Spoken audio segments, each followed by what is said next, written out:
My name is Kurt. Actually, I go by CJ Chavez. I grew up right here in Albuquerque, New Mexico. I am a Del Norte Knight. I actually work as a fitness trainer and group fitness instructor for Evolve Strong, which is based here in Albuquerque, New Mexico, but is actually worldwide. So, our mission here at Evolve and as a trainer is to provide fitness experiences that inspire individuals to better themselves mentally, physically, and emotionally. So we do this in a group atmosphere. We do this on a personal basis. We do this for employers. But everything that we do in regards to wellness, it revolves around an experience that, is personal, that motivates, that, gets people out of their insanity cycles and gets them on the correct path, with our knowledge, our accountability, and a kick butt workout. I'll tell you a funny story. When I first started working, and I'll be very forthright, I was fighting when I grew up. So I was in what they call NASCA and USKA, which is the precursors for UFC. So this was my spark. This was when I was fighting. This was my spark. So I trained every day and just trained and trained and trained. So and then when I ran my father's business for about 8 years because he had a heart attack. So I got out of the fitness realm, went into the corporate realm, got back out, and about 13, 14 years later, I started at Sports and Wellness, which is a great club. It was about 3, 4 years of education, learning, this trade, coming back into the trade. But back then, I started in the front. I started actually, to tell you the truth, I started cleaning toilets. I'll just be very real with you. I was a maintenance guy coming out of the corporate world, didn't want anything to do with that. They found out that I had a fighting background, and one of the instructors didn't show up for a cardio box class. And me being the guy I was like, oh, I can go teach it. So I went in there unprepared, and I had about 4 people at the beginning, and about half hour through, it was just me in the room, and it was an hour class. So with that learning experience, it took me years, if not multiple years, to refine my craft. And so after that first learning experience, being cocky and thinking that I could do it, I spent hours beforehand figuring out plans, programs, and learning and refining. So, but today I can walk into a class or I can walk into a training session and just go. Now, I'll be very real. Weight loss, weightlifting, you can find that knowledge on any YouTube site out there, right? But the key is how do you gain the trust of the person across from you? And I'll be very real. As a tradesman, there's no school that's going to teach you that other than the experience and the never giving up attitude and being able to figure out, all right, break down the barriers. I'm not selling a widget. I'm not selling a program. I'm selling my knowledge. And so when I earn the trust of the client that's next to me, and it's taken years. I mean, it takes years to get to a point where I'm at.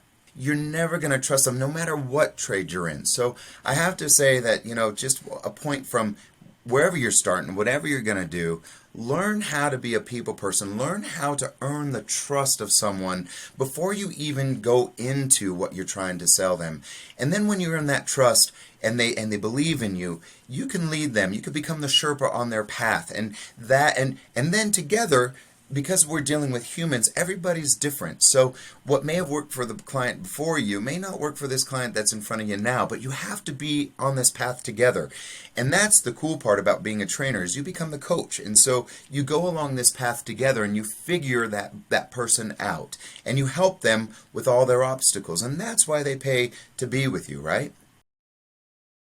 I grew up in a very modest home, very loving, but zero money, right? In a trailer park in Jade Park, and so I was kind of even out of district for Del Norte, right? And so growing up in that kind of an atmosphere, I had to work for everything I had in my life, everything.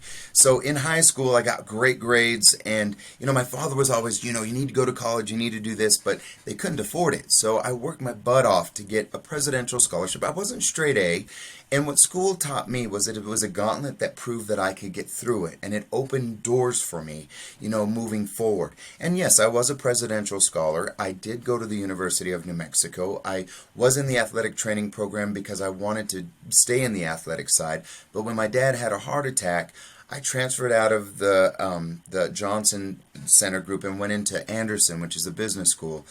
finished my business degree, and then got out of the whole fighting because, I had to dedicate my life to my father's company. And for 8 years, I grew that company, but I lost myself. I was doing what my father wanted me to do.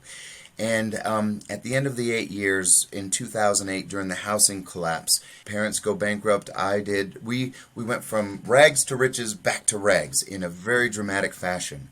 And then, I found what I did is I found my why. I knew that fitness and activity was what kept me on the straight and narrow, and that's really that's why I went and cleaned toilets. A Harvard MBA, going, back down to, cleaning toilets. I just needed that humble, just what I needed to do. And that's when I started, Evolve. And Evolve has never been perfect either. Through these trials and tribulations and never giving up, I've earned my stripes. And what's cool about it is when people are so down and out about themselves and they come through those doors, I see myself in them a few years back, and I see what consistency over time with proper coaching and a never give up attitude can get to this point. I live by a term. I never give up. Don't ever give up. Follow your dream. It may not be wherever you go in life. There's going to be so many stumbling blocks, right? Figure a way either around them, through them, a ladder over them, go underneath. Figure it out. And you may not. It's funny. It's not necessarily the destination. It's the path. And be appreciative of the path that you're on, because you're on it for some kind of reason. But be purposeful. And have fun doing it. Have fun doing it.